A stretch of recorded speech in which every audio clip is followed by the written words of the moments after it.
Kunal, a layman, when he's building something, unless he's had exposure otherwise, unless he's been exposed to the VC ecosystem, he's more likely to believe that, hey, I'm not getting funded pre product, I'm not getting funded pre revenue. But I'm sure you've done some pre revenue, pre product deals. Number one, how common is it to get funded pre product, pre revenue?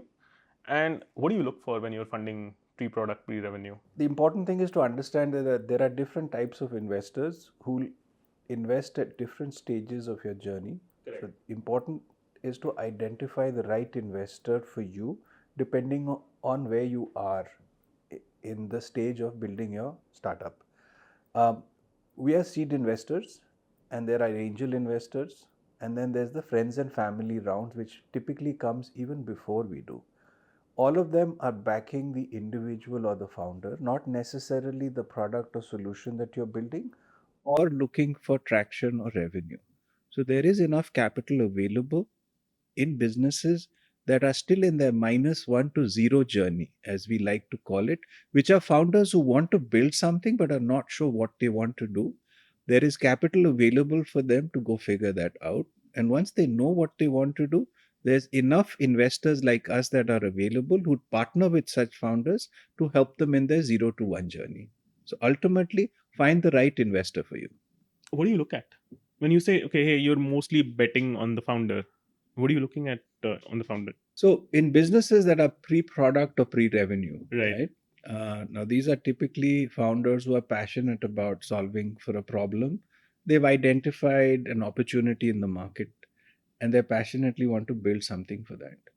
Um, we actually love fail founders. I would say a majority of the founders that we've backed have attempted something in their prior avatar and may not have succeeded, but are giving it a second shot. So that's one sort of checkbox that we look for. The other, which is significantly more important for us, is we look for strong founder market fit. I mean, you've heard of product market fit. For us, a founder market fit is a founder that has deep insights into specific domain in which he's building a solution, Right. which means that he's significantly smaller or a lower arc for him to identify how to build a solution for that. So for us, these are the two important criteria that we look for when we back early stage founders. Got it.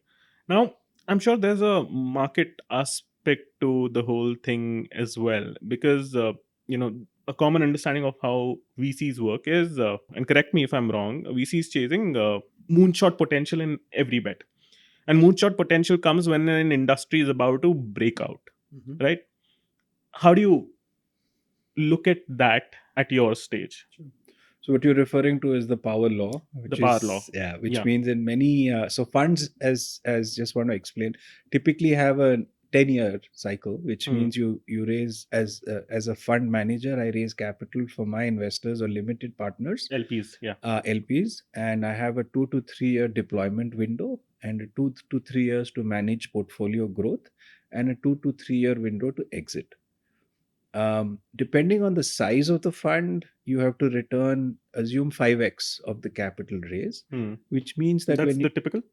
that's the typical. I Okay. mean, if you give 5x in 10 years, you've delivered about a 25 to 30% IRR, which is you're outperforming public markets. Right. And So you're that you means you're looking at each bet to eventually do a 5x.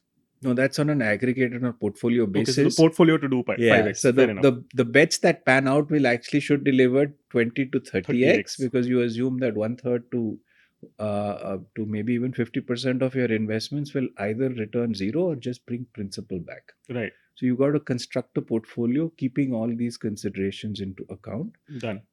How that portfolio construction is done is different depending on the size of capital that you're deploying. A $200 million fund will work very different to a $2 billion fund. Hmm. And the reason for that is to return $10 billion. If you're a $2 billion fund, means you've got to have a number of unicorns in your portfolio. So if owning 20% of $1 billion is returning capital, which means you will probably push the envelope to make those outsized return kinds of bets where your priority will be what's the opportunity size or the TAM. Whereas smaller funds can probably experiment because their exit requirement is not $1 billion, it could be a 200 to $300 million. So that is why it's very important to understand what's the size of the fund, and therefore your portfolio construct will be dependent on what the net value of ownership that you need at the end of the day.